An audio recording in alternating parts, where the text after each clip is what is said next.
जय श्री राधे कृष्ण। आप सभी का हमारे YouTube चैनल पे बहुत बहुत स्वागत है। आइए सुनते हैं रुक्मिणी अष्टमी की कथा। रुक्मिणी अष्टमी का व्रत जो कि हर वर्ष पौष माह के कृष्ण पक्ष की अष्टमी तिथि के दिन रुक्मिणी अष्टमी का व्रत किया जाता है। आप सभी भक्तों को रुक्मिणी अष्टमी की ढेर सारी शुभकामनाएं। आप सभी के जीवन में भगवान श्री कृष्ण और माता रुक्मिणी की कृपा से आप सभी को सभी प्रकार के सुख और समृद्धि की प्राप्ति हो। इस बार रुक्मिणी अष्टमी का व्रत जो कि 16 दिसंबर 2022 दिन शुक्रवार को रुक्मिणी अष्टमी का व्रत किया जा रहा है। रुक्मिणी अष्टमी के व्रत में जो कि भगवान श्री कृष्ण, माता रुक्मिणी और प्रद्युम्न की पूजा की जाती है। पौष माह कृष्ण पक्ष की अष्टमी तिथि के दिन जो भी भक्त सच्ची श्रद्धा के साथ नियम और निष्ठा के साथ स्वर्णमयी मूर्तियों को स्थापित करके गंध युक्त गंधादि से पूजन कर उत्तम पदार्थ अर्पण करते हैं, ब्राह्मणों को भोजन कराते हैं, ब्राह्मणों को दान और दक्षिणा देते हैं और सौभाग्यवती 8 स्त्रियों को भोजन करवाकर उन्हें दक्षिणा प्रदान करते हैं, तो भगवान श्री कृष्ण और माता रुक्मिणी जो कि माता लक्ष्मी का स्वरूप मानी जाती हैं, इससे माता रुक्मिणी और भगवान श्री कृष्ण प्रसन्न होकर के अपने भक्तों को सुख और सौभाग्य का आशीर्वाद प्रदान करते हैं। हिंदू धर्म में हर अष्टमी तिथि का बड़ा ही विशेष महत्व माना गया है। अष्टमी तिथि का दिन जो कि भगवान श्री कृष्ण को प्रिय होता है, माता दुर्गा को प्रिय है और इस दिन माता लक्ष्मी की अवतार जो कि रुक्मिणी माता है, तो इनका भी जन्म अष्टमी तिथि के दिन ही हुआ था।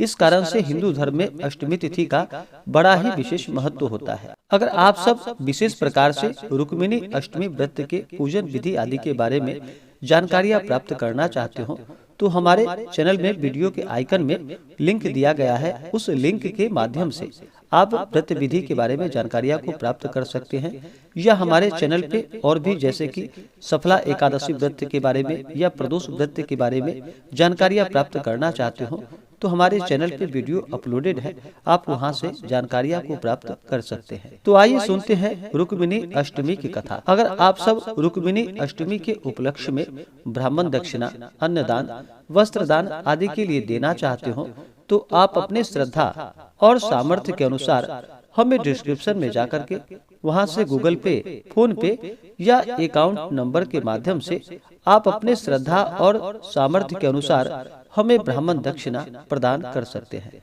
तो आइए सुनते हैं रुक्मिणी अष्टमी की कथा।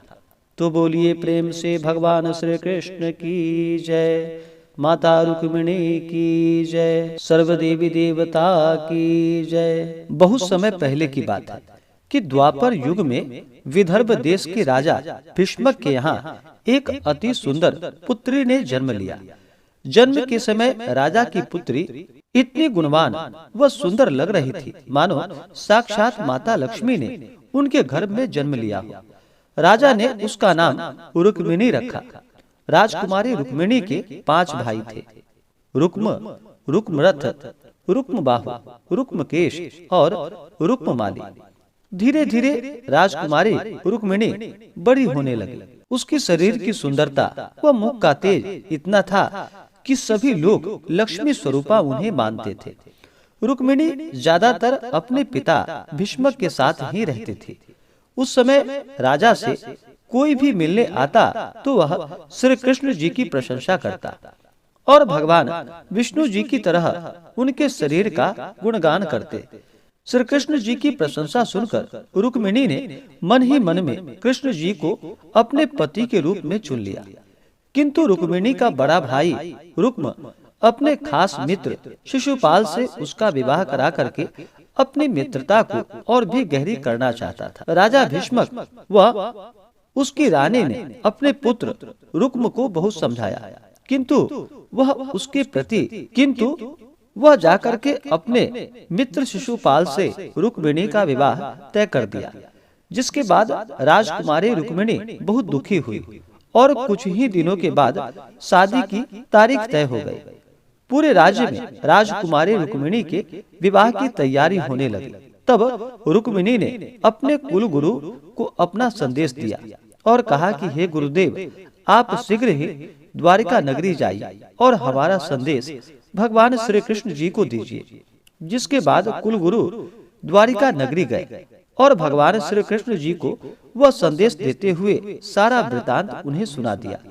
श्री कृष्ण जी ने संदेश को खोलकर पढ़ा तो राजकुमारी रुक्मिणी ने लिखा हुआ था कि हे द्वारिका नंदन, मैंने आप ही को अपने पति के रूप में चुना है और मेरे बड़े भैया मेरा विवाह उसके परम मित्र शिशुपाल के साथ करना चाहते हैं, किंतु मैंने तो आपको पति रूप में चुना है।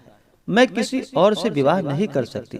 कृपा करके मुझे अपने चरणों की दासी स्वीकार करें। यदि आप मुझे अपने पत्नी रूप में स्वीकार नहीं करेंगे तो मैं अपने प्राणों को त्याग दूंगी।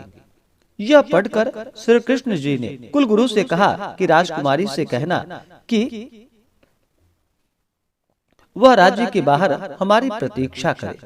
जिसके बाद कुलगुरु राजकुमारी के पास आए और बोले कि तुम विवाह से पहले गौरी पूजा के लिए राज्य से बाहर मंदिर में जाना, वहीं आपको श्री कृष्ण जी मिल जाएंगे। उस समय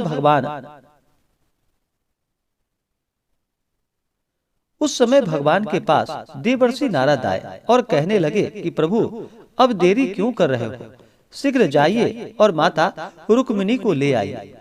और उधर शिशुपाल जरासंध की सेना के साथ बारात लेकर विदर्भ देश पहुंच गया है। विवाह से पहले गिरिजा पूजन की परंपरा है और उसकी पूजा के लिए राजा व रानी ने रुक्मिणी के राज्य से बाहर गौरी मंदिर में भेज दिया। देवी रुक्मिणी गौरी पूजन करने के लिए मंदिर गई और वहां पर श्री कृष्ण जी की प्रतीक्षा करने लगी तो देखा कि दूर रथ में कृष्ण जी आते दिखाई दिए। वहां पहुंचने के बाद रुक्मिणी ने भगवान को प्रणाम किया। कृष्ण जी ने कहा कि देरी ना करो प्रिय, जल्दी रथ पर बैठो। हमें शीघ्र ही द्वारिका के लिए प्रस्थान करना है, क्योंकि इस राज्य में जरासंध व शिशुपाल दोनों की सेना है। यह सुनकर राजकुमारी कृष्ण जी के साथ रथ में बैठ गई और द्वारिका के लिए चल पड़ी। जब यह बात रुक्म व शिशुपाल को पता चला तो रुक्मिणी का हरण कृष्ण ने कर लिया और वह उसे अपने साथ द्वारिका ले जा रहा है।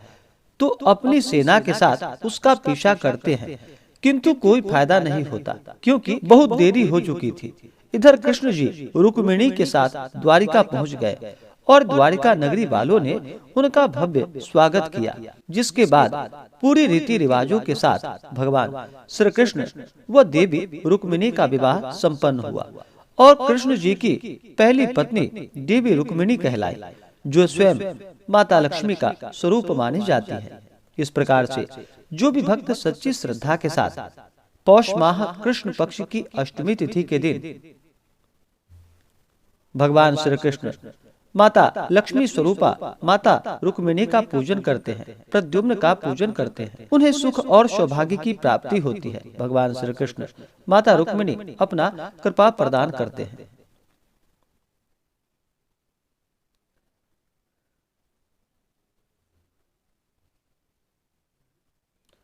तो आशा करता हूँ कि यह जानकारी आपको अच्छा लगा हो। ऐसे ही ज्ञानवर्धक जानकारियाँ प्राप्त करने के लिए हमारे इस चैनल पे अगर आप नए हैं तो चैनल को लाल बटन दबा करके सब्सक्राइब करें, साथ में बेल आइकन घंटी को दबाएं ताकि मेरे वीडियो का नोटिफिकेशन आपको समय से मिलता रहे। वीडियो को लाइक करें, शेयर करें, सुखी रहें और स्वस्थ रहें। जय श्री राधे कृष्ण। धन्यवाद।